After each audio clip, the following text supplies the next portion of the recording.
네, 너무나 감동적인 그런 찬양 감사를 드립니다. 전임제에 있을 때 좋은 찬양을 들으면 꼭 한 번 더 듣거든요, 제가. 그래서 다음 주에 우리 성찬 예식 때도 이 찬양이 되게 어울리는 것 같습니다. 그때는 이 마이크를 들고 해주셨으면 좋겠습니다. 고봉 지사님. 네, 감사합니다. 제가 2주 동안 이제 교회를 비웠는데요. 여러분들이 기도해 주신 덕분에 청학교회 주말 부흥회와 또 부평교회 전도회 잘 마치고 돌아왔습니다. 연말까지는 이제 제가 몸을 비우는 일이 없을 것입니다. 전부 다 전임지에서 결정됐던 일이기 때문에 하여튼 제가 새로운 그 부임한 곳에서 2주를 비운다는 게 되게 부담이 있었는데 하여튼 그 빈자리를 잘 채워주셔서 감사를 드리겠습니다. 여러분, 목회자로 살아간다는 것이 어떤 것일까요? 매일 이 자리에 서서 여러분들에게 제가 설교를 하고 있는데 목회자들이 빠지기 쉬운 함정 중에 하나가 뭔가 하면 자신이 늘 의로운 말을 하고 높은 표준을 이야기하기 때문에 자신이 대단히 훌륭한 사람인 줄 착각하는 경우들이 종종 있습니다. 저도 늘 조심조심하면서 살고 있는데 그래서 여러분들에게 혹 제게 대하여 혹 착각할까봐 말씀을 드리는데 뭐 착각 안 하시는 분들이 있을 거예요. 저는 여러분들이 생각하는 것만큼 그렇게 훌륭한 사람이 되지 못합니다. 제가 기도할 때마다 늘 제가 제 자신을 보는데 정말 연약하고 부족하고 이 자리에서 여러분들에게 설교할 때마다 엄청난 부담을 느끼면서 제가 설교를 하고 있다는 걸 진심으로 고백을 합니다. 근데 제가 이 자리에서 여러분들에게 정직하게 고백할 수 있는 것은 딱 한 가지예요. 저는 훌륭한 사람은 못 되지만 주님을 정직하고 신실하게 따르고자 하는 그 마음은 진실하다고 하는 것입니다. 저도 한 그리스도인으로 성장해야 하고 한 그리스도인으로 투쟁하고 씨름하며 자라나기 위해서 몸부림치고 있다는 사실을 아마 새벽 기도에 같이 나오시는 분들은 알 거예요. 얼마나 간절하게 주님, 제가 정말 주님을 대표해서 말씀을 전할 때마다 이 거룩한 떡을 깨끗한 손으로 만져서 전달할 수 있게 해달라고 늘 기도하고 있습니다. 그래서 오늘 제가 설교하는 이 말씀도 제게 필요한 말씀이에요. 그리고 이 하나님의 은혜에 저도 목말라하고 주려하고 있습니다. 그래서 바라기는 저는 여러분을 이끌어가고 있고 여러분은 저를 따라오고 하는 그런 관계가 아니라 서로가 서로에게 격려가 되고 희망이 되어서 제가 여러분들을 보면서 위로가 되고 그리고 서로가 이겨내고 성장하는 모습을 보면서 격려가 되고 자극이 되어서 서로가 서로를 정말 사랑으로 보듬고 안아주면서 그리스도 안에서 함께 성장하며 자라가는 그런 교회가 정말 파주중앙교회가 되었으면 하는 것이 제 꿈입니다. 그래서 여기서 우리가 모든 재림 준비를 마치고 주님 오시는 그날 함께 손잡고 하늘까지 함께 갈 수 있기를 간절히 바라겠습니다. 그래서 오늘의 설교 주제는 이제 광풍을 지나가며라는 이제 주제를 가지고 여러분들과 함께 좀 말씀을 나누려고 하는데요. 부제는 뭔가 하면 이제 흔들리고 아픈 그런 삶 속을 지나갈 때 진짜 기억해야 될 중요한 것, 그것이 무엇인가 하는 것을 제가 묵상하는 가운데 얻은 그러한 결론들을 가지고 함께 좀 은혜를 나누고자 합니다. 이야기는 이제 누가복음에 나오는 이제 2가지 이야기가 이제 본문으로 좀 사용할 건데요. 첫 번째 상황은 이제 누가복음 8장 22절부터 25절까지의 말씀이에요. 이날은 예수님이 정말 피곤한 한 날을 보내셨어요. 하루 종일 가르치고 또 가르침이 끝나면 또 병자들을 치료하고 하면서 끊임없이 수고하셨다고 하는 그런 이야기가 나옵니다. 근데 문제는 예수님도 인간이기 때문에 쉬어야 되는데 저녁이 됐는데 군중이 안 주는 거예요. 더 많은 사람들이 계속 주님께로 몰려오는 거예요. 네. 그래서 시대의 소망의 기록에 보면 이 심지어 예수님이 잡수시거나 쉬실 여가도 얻지 못하시고 날마다 봉사하셨다고 하는 기록이 나옵니다. 근데 예수님도 인간이기 때문에 더 이상 버텨낼 수가 없는 거예요. 그래서 선택한 한 가지 방법이 무엇인가 하면 예수님이 쉬시려면 어떻게 해야 되죠? 이 군중들을 떠나야 돼요. 그래서 그냥 걸어가면 계속 사람들이 따라오기 때문에 예수님이 선택한 방법이 뭔가 하면 배를 타고 호수를 건너가는 거예요. 그래서 예수님이 제자들에게 배를 띄우라고 하신 후에 군중을 떠나서 이제 배에 오르게 됩니다. 근데 그때 바로 이 피곤과 시장기가 쫙 몰려오면서 예수님이 고물에 누워서 바로 잠이 드셨다고 하는 기록이 나옵니다. 근데 예수님이 잠드시자마자 호수의 분위기가 심상치 않게 변해갑니다. 갑자기 그 맑던 호수에 구름이 몰려오더니 바람이 불기 시작하고 그리고 잠시 후에 그 바람이 광풍으로 바뀌어서 배를 삼킬 듯이 막 위협하는 거예요. 근데 처음에는 제자들이 이 평생을 호수에서 보내왔기 때문에 이 베테랑 어부들이 어떤 폭풍이 몰려와도 지금까지 한 번도 배를 잃은 적이 없기 때문에 스스로의 노력으로 배를 지킬 수 있다고 생각하고 온갖 노력을 다해서 버팁니다. 근데 이번 광풍은 이상하게 달랐어요. 아무리 노력해도 소용이 없는 거예요. 잠시 후에 설상가상으로 배 안에 물이 막 들어오면서 배가 침몰하기 시작합니다. 근데 이때 이 배가 침몰하기 직전에 제자들이 순간 이 배에 예수님이 타고 계신다는 사실을 깨닫기 시작하면서 드디어 예수님을 찾기 시작해요. 그래서 막 예수님을 막 부르짖는 거예요. 선생님이요, 선생님이요 하면서 막 부르짖기 시작하는데, 근데 그때 시대의 저망에 보면 번갯불이 번쩍번쩍하면서 그 예수님의 얼굴을 탁 비치는데, 근데 놀랍게도 그 번개 불빛 속에서 그 요란한 소동 속에서도 전혀 방해받지 않으시고 코를 골면서 쿨쿨 주무시는 주님을 제자들이 보았다고 하는 거예요. 여러분 이 장면을 한번 상상해 보세요. 지금 상황은 완전히 아비규환의 상황이에요. 정신없이 태풍이 몰아치고 바닷물은 막 배 안으로 들어오고 배가 침몰에 들어가는데 그 제자들이 이 광풍에 맞서서 사투를 벌이며 싸우고 있는데 마치 이 소리가 전혀 들리지 않는지 이 배에 함께 타고 계신 예수님은 이 모든 상황에서도 방해받지 않고 주무시고 계셨다고 하는 거예요.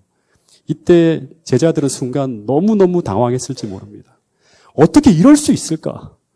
화도 나고 막 놀랍기도 한 거예요. 그때 예수님이 이 제자들이 다급하게 자신을 찾으시는 소리를 들으시고 어떻게 하시는가 하면 눈을 천천히 이렇게 비비면서 전혀 서둘지 않고 잠에서 다 깨어나서 그리고 마치 지금 상황은 전혀 너희들이 느끼는 것처럼 그렇게 긴급한 상황이 아니라는 듯 가볍게 일어나서 바다를 향해서 가볍게 외치는 거예요. 그리고 단 두 마디, 뭐라고 하시죠? 단 두 마디예요. 단 두 마디를 하는데 이게 뭔가 하면 잠잠하라, 고요하라. 이 두 마디의 폭풍이 다 그치고 큰 파도는 잔잔하게 가라앉고 그리고 시대 조망에 보면 하늘의 별들이 반짝반짝 거렸다고 합니다. 그리고 난 다음에 예수님이 정말 중요한 말을 한마디 더 하시는데 제자들을 딱 바라보면서 슬픈 듯이 이런 말을 하셨다고 해요. 뭐라고 하셨는가 하면 어찌하여 이렇게 무서워하느냐 하면서 어찌하여 너희가 믿음이 없느냐라고 꾸짖었다고 하는 거예요. 근데 여러분 왜 제자들이 지금 이 상황에서 무서워하지 말아야 합니까? 전 도무지 이해가 되지 않았어요. 그리고 왜 이 모습이 제자들이 믿음이 없는 모습일까? 결국 제자들이 주님을 찾고 주님의 도움으로 이 상황이 종료됐잖아요. 그러면 제자들이 믿음이 있는 모습이 아닙니까? 한번 상황을 리플레이 시키면서 한번 이유를 찾아보겠습니다. 먼저 첫 번째, 지금 제자들이 배를 타고 여행을 시작한 이유가 무엇이죠? 정말 이게 정말 중요한 거예요. 지금 제자들이 호수를 건너가는 것이 스스로의 결정이었는가 아니면 주님의 명령을 따라가는 중이었는가 하는 거예요. 22절에 보면 지금 제자들이 이 배를 타고 호수를 건너간 것은 주님의 명령을 따라 주님이 원하시는 곳으로 지금 그들은 가고 있는 중이었어요. 그러니까 제자들이 지금 주님의 뜻을 따라서 행하고 있는 중이었다고 하는 거예요. 근데 더 중요하게 눈여겨봐야 될 것은 뭔가 하면 지금 이 배엔 누가 타고 있죠? 지금 이 배에 누가 타고 있는가 하면 예수님이 타고 있어요. 다시 말하면 제자들은 지금 예수님과 함께 동행하고 있는 중이었습니다. 근데 놀라운 것은 그럼에도 불구하고 무엇이 일어났다? 광풍이 일어났다고 하는 거예요. 복음서를 읽어보면 이 제자들이 호수를 건너다가 두 번 광풍을 만나는데 한 번은 예수님 없이 홀로 가다가 만난 것이고 두 번째는 주님을 모시고 가다가 만났어요. 그러니까 주님을 모시고 가든 제자들끼리 가든 두 경우 모두 광풍이 일어났다고 하는 사실입니다. 여러분 그래서 우리가 꼭 기억해야 될 것은 뭔가 하면 우리가 하나님과 동행하는 생애를 살아가고 있으면 절대 광풍이 우리에게 몰아치지 않는 것이 아니라 주님과 함께 동행할지라도 다시 말해서 우리가 주님 뜻대로 살고 있을지라도 우리의 인생에 사단이 일으키는 그 광풍 속으로 우리가 들어갈 수 있다고 하는 거예요. 그래서 이때 우리가 이 광풍 속으로 들어갈 때 우리가 어떻게 해야 되는가 하는 건 정말 중요한 거예요. 그러면 다시 돌아가면 이 상황 속에서 제자들이 어떻게 했어야 예수님의 책망이 아닌 칭찬을 받을 수 있었을까 하는 거예요. 이게 되게 중요하겠죠. 다시 말하면 이 순간에 믿음이 있는 행동은 어떤 것일까 하는 거예요. 제자들은 책망을 받았어요. 그러니까 이거는 반면교사를 삼아야 되는 내용이에요. 여러분 다시 말하지만 지금 제자들은 예수님의 명령으로 건너가고 있었습니다. 그들은 예수님께 순종하고 있어요. 그러면 주님과 동행하고 있었다는 거예요. 그러면 우리가 배운 대로 하면 이 상황은 우리의 문제가 아니라 주님께 맡겨진 상황입니다. 그럼 이 상황을 누가 책임져야 되죠? 예수님이 책임져야 되는 상황이에요. 근데 지금 예수님이 뭐 하고 계시죠? 뭐 하고 계십니까? 잠을 자고 계세요. 왜 주무시고 계시죠? 피곤하니까. 사람이잖아요. 예수님도 피곤하니까 주무시는 거예요. 그러면 우리가 믿음이 있는 사람이라면 이 상황을 어떻게 해석해야 됩니까? 이 상황은 그분이 이 상황에서 움직일 필요가 없다고 생각하니까 주무시는 거예요. 다시 말하면 주님은 이 상황을 두려워하지 않고 있으셨어요. 지금 주님이 깨어나서 제자들에게 돛을 올려라, 키를 잡아라, 물을 퍼내라 했으니까 전혀 그런 말씀을 안 하시고 계셨어요. 지금 주님은 너무나 피곤해서 잠시 사람들을 피해서 휴식을 취하려고 배를 타셨고 주님은 지금 절대적으로 휴식이 필요한 상태라는 것을 스스로 아셨어요. 주님이 이 상황을 아버지께 다 맡기고 아버지 책임지세요. 저는 하루 종일 아버지의 일을 하느라 지금 너무 피곤합니다 하시고 전혀 두려워하지 않고 주무시고 계셨다고 하는 것이 정말 이 상황의 팩트예요. 그래서 여러분 정말 제자들이 믿음이 있었다면 그들은 지금 어떻게 해야지만 정상입니까? 제가 과거에 이 장면을 읽으면서 어떻게 생각했는가 하면 제 성경책에 보면 인생의 광풍이 일 때 우리는 주님을 깨워야 한다. 홀로 싸워서는 안 된다. 이렇게 성경책에 묵상하며 기록해 놓았어요.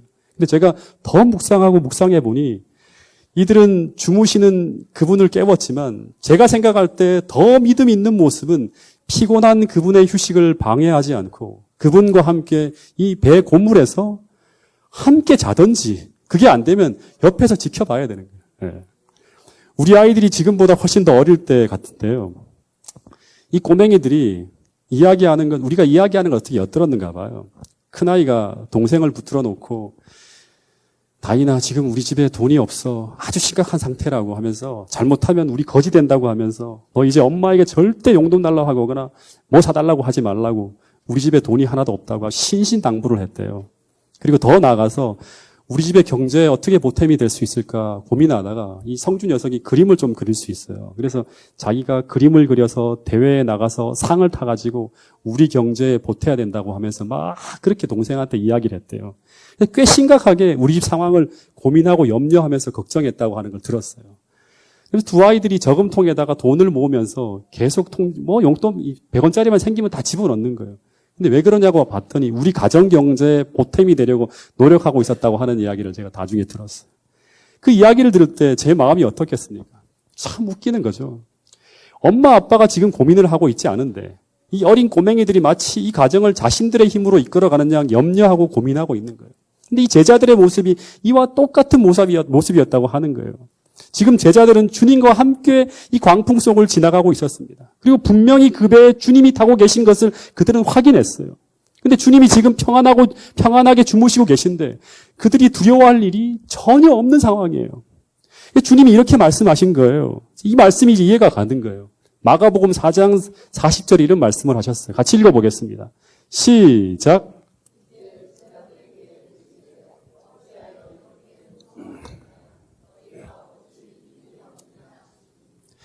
여러분 지금 제자들이 이 광풍 속에서 해야 할 가장 중요한 일은 하나였습니다. 그것은 그들이 지금 주님과 함께 이 배에 올랐다는 사실을 확인하고 잊지 않는 거예요. 주님이 지금 그들과 동행하고 있다는 이 사실을, 이 확신을 그들이 놓치지 않는 것이 가장 중요한 것입니다. 저는 이렇게까지 생각을 했습니다. 이 배를 타고 가는 제자들의 유일한 문제는 풍랑 때문이 아니라 그들이 난리를 치며 그들이 이 배의 침몰을 막기 위해서 너무 염려하고 애쓰는 바람에 그들이 절대 잊어서는 안 되는 주님이 이 배에 타고 계시다는 사실을 그들이 잊어버렸다고 하는 것이 가장 중요한 문제였다고 하는 것입니다. 여러분 기억하시기 바랍니다. 지금 우리 상황이 아무리 광풍이 몰아치고 물이 차들어온다고 해도 이 배에 주님이 타고 계시다면 이 주님이 타신 배는 주님이 원하는 목적지를 향해서 분명히 흔들리면서도 가고 있다고 하는 사실을 잊지 말아야 한다고 하는 사실입니다. 여러분 그러니까 문제는 내 인생의 광풍에 부는 것이 문제가 아니라 더 큰 문제는 그리스도인인 내가 지금 주님과 함께 지금 동행하고 있는가 아니면 주님을 잃어버리고 나 홀로 분주하게 가고 있는가 하는 이 믿음의 문제라고 하는 사실을 우리 모두가 잊지 않게 되기를 간절히 바라겠습니다. 제가 이 믿음의 노독들의 삶을 살펴보니까 요셉이든 다니엘이든 야곱이든 아브라함이든 그 모든 믿음의 사람들의 생에 광풍이 불어올 때 그들이 애굽의 노예로 팔려가든 바벨론의 포로로 잡혀가든 심지어 감옥에 떨어지는 언제나 변함없이 따라가는 말씀이 뭔가 하면 그의 삶에 여호와께서 함께 하셨다는 말씀과 또 하나가 뭔가 하면 주님이 함께 하심으로 말미암아 그들 모두 그들의 생애에 하나님이 뜻이 이루어지는 형통을 경험하고 있었다는 사실이 언제나 기록 가운데 나와 있다고 하는 사실입니다. 창세기 39장 23절에 보면 이런 말씀이 있습니다. 자, 이 말씀도 한번 같이 읽어보겠습니다. 시작.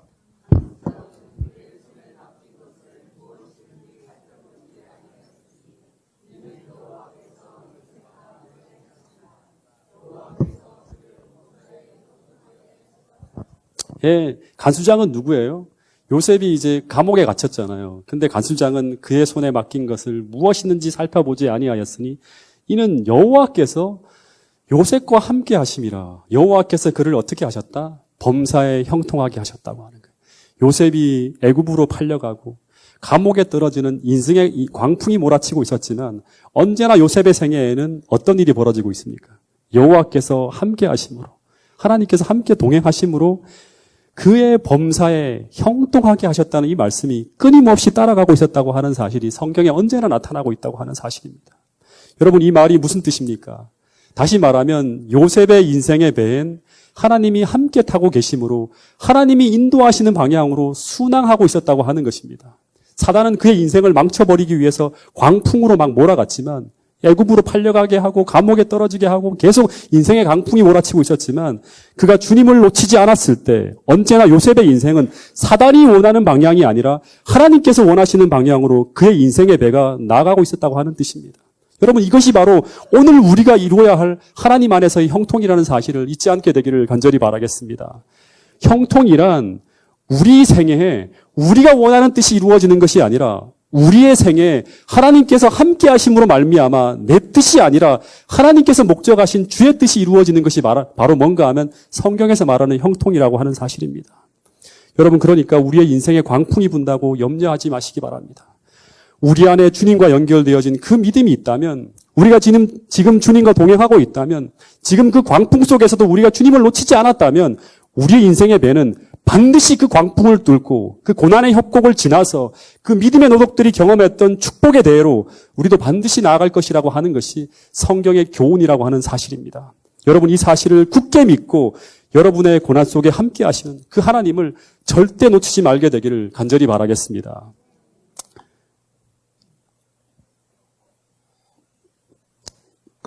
이제 예수님이 이렇게 주무시며 광풍이 막 다 뚫고 어느 항구에 도착했어요. 근데 누가복음 8장 40절에 보면 예수님이 해변에 도착하자마자 또 하나의 사건이 벌어지는데 이게 뭔가 하면 41절에 보면 회당장 야이로를 만나는 이야기가 나옵니다. 여러분, 회당장이라고 하면 어떤 사람이죠? 회당의 장, 교회의 장이에요. 그러니까 회당장이라고 하면 회당에서 공중 예배를 담당한 랍비라고 생각하면 됩니다. 오늘날로 말하면 목사죠. 예. 근데 이 도도한 랍비가 어떻게 하는가 하면 이 예수님의 발 아래 탁 엎드려갖고 내 어린 딸이 죽게 되었으니 그 자기의 집에 와달라고 하면서 제발 와달라고 하면서 간청을 해요. 근데 이 딸이 어떤 딸인가 하면 42절에 보면 12살 된 그것도 하나밖에 없는 외딸이라고 하는 거예요. 그러니까 이 상황이 얼마나 절박하고 얼마나 관절했겠습니까? 인생의 광풍이 몰아치고 있는 상황이죠.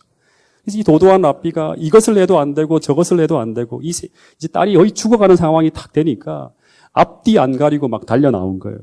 다시 말하면 이 회당장이 자기와 같은 랍비들에게 인정받지 못하는 일개의 무명 교사인 예수 앞에 나가서 엎드린다고 하는 것은 성경에 거의 볼 수 없는 그런 상황이에요.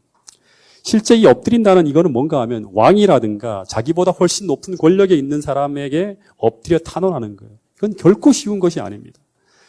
근데 마찬가지로 이 상황에서 예수님께서 이 사람의 청을 받고 이 사람의 집까지 가는 것은 쉬운 일일까요? 어려운 일일까요? 예. 우리가 지금 이 당시의 상황으로 들어가 본다면 지금 예수님 주위에는 엄청난 군중이 전부 자신의 절박한 사정을 가지고 다 몰려온 거예요. 그래서 지금 예수님이 주위에 있는 이 사람들의 요구를 들어주며 봉사하기에도 정신없이 바쁜 상황이에요. 하나하나 몰려드는 사람들을 다 응하는데. 근데 지금 예수님과 이 사이가 별로 좋지 않은 이 오만한 랍비가, 이 랍비라고 하면 바리새인쯤 되는 것이거든요. 자기 딸을 치료하기 위해서 자신의 집까지 와달라고 하는 이 요구는 자기만 특별 대우를 해달라고 하는 거예요. 그래서 만약 이 요청이 예수님에게 직접 요청되지 않고 제자들을 거쳐서 요청됐다면 바로 거절되었을 요청이에요. 지금 예수님의 이 상황은 어떻게든 시간이 나면 쉬어야 할 판인데 지금 자기 딸을 현장으로 데려온 것도 아니고 그분 보고 자신의 집까지 직접 와서 고쳐달라고 하는 것은 모든 사람들이 볼 때 눈살을 막 찌푸리게 만드는 너무나 뻔뻔스러운 요구가 지금 예수님 앞에 제안되어지고 있는 거예요. 왜냐하면 이 예수님이 움직이면 어떻게 해야 될까요? 모든 군중들이 다 같이 따라가야 할 판이에요. 근데 이 사람이 예수님께 해준 게 지금까지 뭐가 있습니까?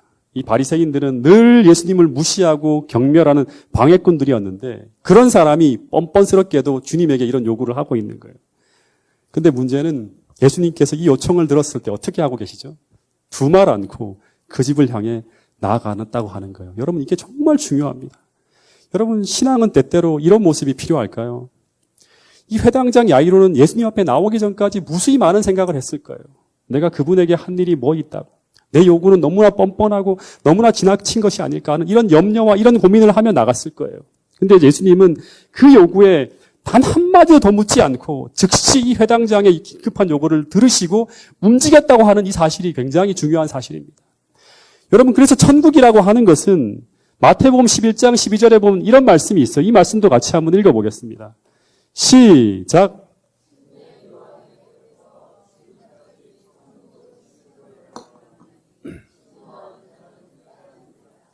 침례 요한 때부터 지금까지 천국은 무엇을 당한다고 하죠? 침노를 당한다고 해요. 침노하는 자는 빼앗아낸다고 하는 거예요. 이 침노한다는 말의 의미가 무엇인가 하면 무엇인가 우리가 대가를 지불하고 얻는 것이 아니라 회당장 야이로처럼 내가 주님에게 아무것도 한 일이 없지만 그냥 찾아가서 주님 주세요 주세요 하고 달라고 하는 거예요. 먼저 그 필요를 구하는 사람이 차지하는 게 바로 뭔가 하면 천국이라는 이런 역설 같은 그런 말씀을 던지고 있는 것입니다. 여러분 마찬가지로 주님이 우리에게 구하시는 은혜는 우리가 과거에 그분에게 어떤 일을 했기 때문이 아니라 어떤 기여를 했기 때문에 주어지는 것이 아니라 회당장 야이로처럼 이 예수님의 발걸음을 움직이게 만든 것은 오직 이 회당장의 간절한 필요 때문이라는 사실을 우리 모두가 꼭 기억할 수 있게 되기를 간절히 바라겠습니다.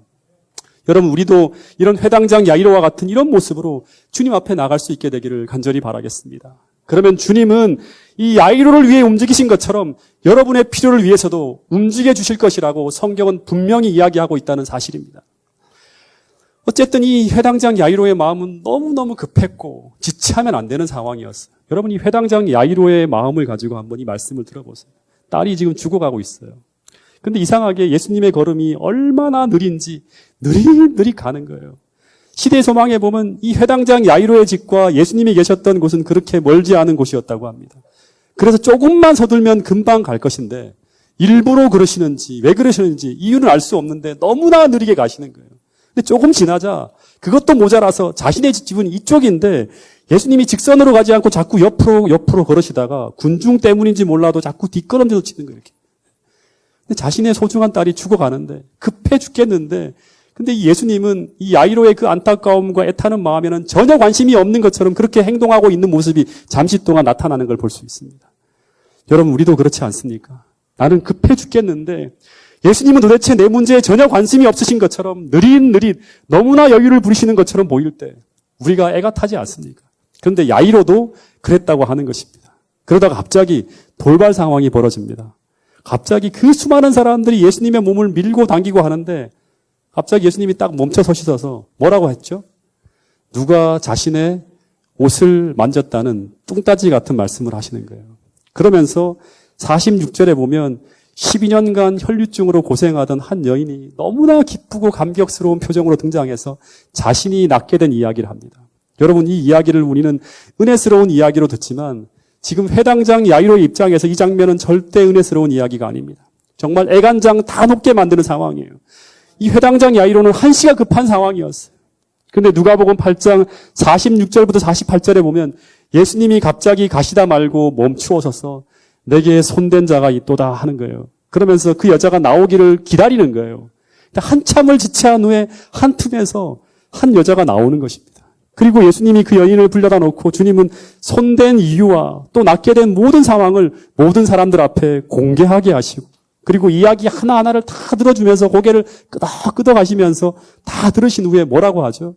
딸아, 내 믿음이 너를 구원하였으니 평안히 가라고 말씀하면서 이 여인을 보내는 거예요.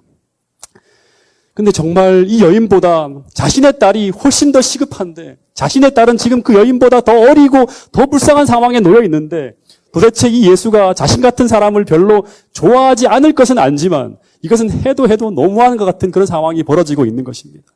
이 모습은 마치 이 예수가 자신의 문제에 관심이 도무지 없는 것처럼 보이는 상황이 계속 벌어지고 있다고 하는 거예요. 야이로의 입장에선 예수님이 그냥 억지로 마지못해 자신의 집으로 가고 있는 것 같은 상황이 벌어진 거예요. 여러분, 근데 중요한 것은, 정말 중요한 것은 우리 삶의 문제가 어떤 상황으로 어떻게 변해가는가가 중요한 것이 아니라, 다시 말해서 오늘 내 문제가 얼마나 급박하게 돌아가고 있는가가 중요한 것이 아니라, 우리에게 정말 더 중요한 것은, 지금 가장 중요한 것은 무언가 하면 지금 내가 주님과 함께 가고 있는가 하는 게 가장 중요한 것입니다. 이 회당장 야이로는 이 상황에서, 이 상황이 아무리 급박하게 돌아가고 아무리 초조하게 한다 하더라도 그가 주님과 함께 가지 않았다면 그는 망하는 것입니다. 다시 말해서 주님과 함께 동행하지 않으면 그에겐 희망이 없는 것입니다. 그래서 아무리 주님이 지체하는 것처럼 보이더라도 우리는 주님을 기다리며 주님과 함께 움직여야 한다고 하는 것입니다. 여기서 주님과 헤어져 버리면 끝나는 거예요. 그래서 여기서 우리의 믿음이 시험되어지고 있는 상황이라고 하는 것입니다. 여러분, 주님과 지금 내가 함께 동행하고 있는가 하는 이 말은, 다시 말하면 이 문제가 내 문제인가 아니면 하나님께 맡겨진 문제인가 하는 차이예요. 주님이 지금 나와 공동 운명으로 주님이 내 인생의 배에 올라타고 계시는 것을 우리가 확인하며 가고 있다면 우리에게는 반드시 소망이 있다고 하는 것이 성경의 말씀이라고 하는 것입니다. 우리 잠언 24장 14절 말씀을 같이 한번 읽어보겠습니다. 시작.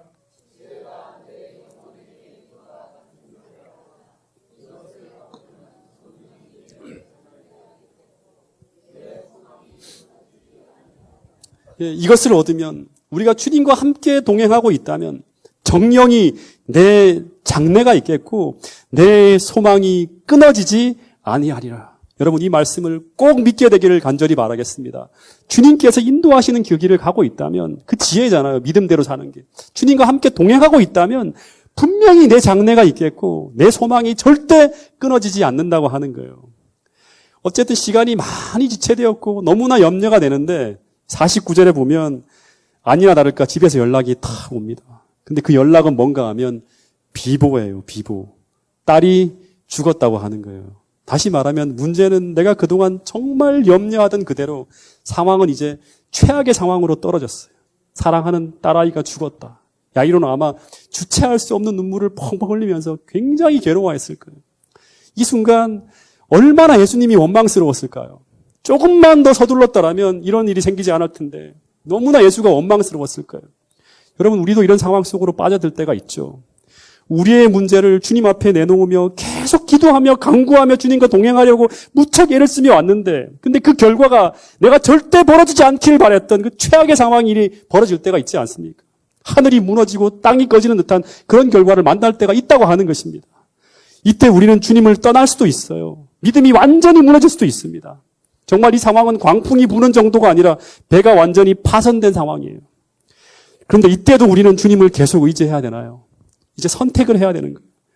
이제 이 상황이 더 이상 주님이 필요 없는 상황이라고 믿는다면 여기 49절에 나온 이 사람들의 이야기처럼 주님 이제 당신의 필요가 없습니다 하면서 주님은 돌아가시게 하고 자기 혼자 집으로 돌아가든가, 아니면 이 감당할 수 없는 이 상황을 홀로 맞는 것이 아니라 이 슬픔의 장소에 주님과 함께 들어가야 하는 선택을 하든가, 둘 중에 하나의 선택을 해야 되는 거예요. 여러분, 지금 이 야이로의 상황을 한번 직접 여러분들이 야이로라 생각하면서 한번 상상해 보세요. 사지가 막 떨리고 눈물이 빗물처럼 쏟아지면서 주체 없는 슬픔으로 아마 통곡하고 있었을 거예요. 딸아, 내 사랑하는 딸아 하면서 막 통곡하면서 울었을 거예요. 하나밖에 없는 딸이 죽은 거예요. 이 회장당 야이로가 계속 울면서 고개를 떨구고 울고 있을 때, 이때 야이로의 귓가에 예수님의 음성이 들려옵니다. 이게 뭔가 하면 누가복음 8장 50절. 뭐라고 하든가 하면 예수께서 들으시고 이르시되 뭐라고 하시죠? 두려워 말고 어떻게 하라? 믿기만 하라. 이 말은 문제가 최악으로 변해가더라도 그것을 보지 말고 누구만 보라? 나만 보라고 하는 거예요. 나를 믿어달라고, 나만 믿어라고 하는 거예요. 그러면 너가 생각지 않는, 너가 기대조차 할 수 없었던 더 크고 더 위대한 구원을 보게 될 것이라고 하는 거예요. 여러분, 이것은 오늘 우리 모두에게 던지는 예수님의 메시지라고 하는 사실을 잊지 않게 되기를 간절히 바라겠습니다. 너가 지금 나와 동행하고 있다면 그러면 두려워하지 말고 믿기만 하라고 하는 거예요. 그러면 정녕 내 장래가 있겠고 내 소망이 끊어지지 않을 것이라고 하는 것입니다. 이 말을 듣고 제가 참 감동이 되는 구절이 뭔가 하면 시대의 소망에 보면 이 야이로가 군중을 확 밀치고 더 바짝 예수님께 다가갔다고 하는 거예요. 앞에서 끌고 가다가 이제 주님께 바짝 붙는 거예요. 그리고 이 야이로는 마지막까지 예수님을 모시고 집으로 그 슬픔의 현장으로 함께 들어가는데 집안에서는 완전 곡소리가 진동하는 거예요. 11살짜리, 12살짜리 딸아이가 죽었다 생각해 보세요. 다 난리가 난 거예요. 그리고 예수님이 그 아이의 시신이 누인 방 안으로 들어가다가 모든 사람들이 통곡하고 우는 소리에 너무나 귀가 거슬려서 주님이 이런 말씀을 하셨어요. 울지 말라. 이 아이가 죽은 것이 아니라 어떻게 하고 있다? 잔다고 하는 거예요. 근데 그들이 죽은 것을 알고 어떻게 다 비웃었다고 합니다. 시대 소망에서 어떤 사람들은 예수님의 말씀에 화를 내면서 막 조롱했다고까지 말을 해요. 지금 이 상황에서 그게 말이 되는 소리냐고 하면서. 어쨌든 예수님은 그 죽은 자의 방 안으로 야이로와 함께 들어갑니다. 그리고 죽어있는 아이의 침대 곁에서 아이의 손을 잡고 이런 말을 했다고 합니다. 아이의 손을 꼭 잡고 마가복음 5장 41절에 보면 소녀야 내가 내게 말하노니 일어나라. 이 말은 어떤 말인가 하면 제가 주석을 다 읽어봤는데요. 당시 아버지가 딸에게 쓰는 일상적인 용어였다고 합니다. 다시 말하면 이 말은 딸아 이제 일어날 시간이네. 일어나야지 하는 거예요. 이런 것과 똑같은 어투의 말이라고 합니다. 이것은 뭘 말하는가 하면 이 상황이 그만큼 주님 앞에서는 간단한 상황이었다고 하는 것입니다. 마치 제자들은 배가 파산 직전에 몰려있을 때 주님이 함께 계신데도 불구하고 죽일 지경이다, 큰일 났다고 하며 소리쳤지만 주님 앞에서는 그 상황은 아주 간단한 상황이었어요. 단 두 마디 잠잠하라, 고요하라. 이 단 두 마디에 모든 상황이 종료되었다고 하는 것이 성경의 이야기입니다. 이것은 무엇을 말하고 있는가 하면 오늘 우리가 창세기를 계속 읽을 때 예수님은 그런 창조의 능력을 가지고 계신 분이라고 하는 거예요. 죽은 자를 살리시고 없는 것을 있는 것처럼 부르실 수 있는 분이 바로 누구인가 하면 오늘 우리가 믿고 있는 창조주 하나님이신 예수님이라고 하는 사실입니다. 무슨 예수님이 하늘을 향해 심각하게 무슨 깊은 주소를 외운다든가 하시지 않았어요. 마찬가지로 회당장 야이로에게는 이 상황이 아주 안달이 나고 급하고 괴롭고 힘든 너무나 심각한 상황이었지만 그가 예수님을 모시고 이 복잡한 상황 속으로 들어갔을 때, 다시 말하면 이 문제가 주님의 문제가 되었을 때 이 문제는 아주 간단하게 이 상황이 해결되어졌다고 하는 것이 성경의 이야기입니다. 단순한 몇 마디의 말, 소녀야 내가 내게 말하노니 일어나라. 이 말을 원어로 하면 어떻게 됩니까? 달리 닫고 이 한마디에 모든 상황이 끝나는 겁니다. 이 말을 듣고 죽은 아이가 눈을 뜨고 벌떡 일어납니다.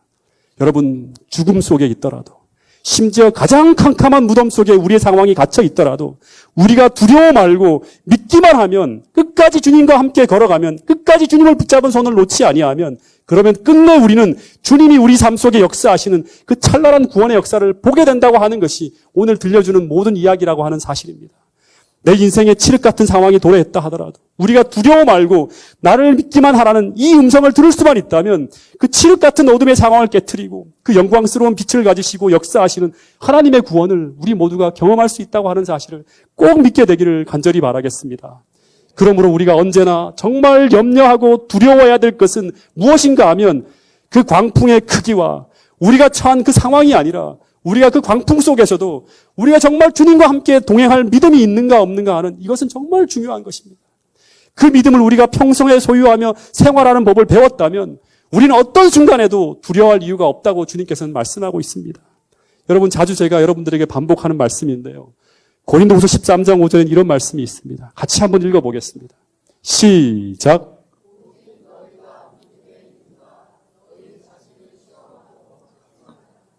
여러분, 매일 매 순간 점검해야 될 게 무엇인가 하는, 오직 너희가 믿음에 있는가, 너희 자신을 시험하고 확증하라고 하는 거예요. 예수 그리스도께서 너희 안에 거하신다는 것을 너희가 확인하지 못한다면 너희는 버리운 자라고 하는 거예요.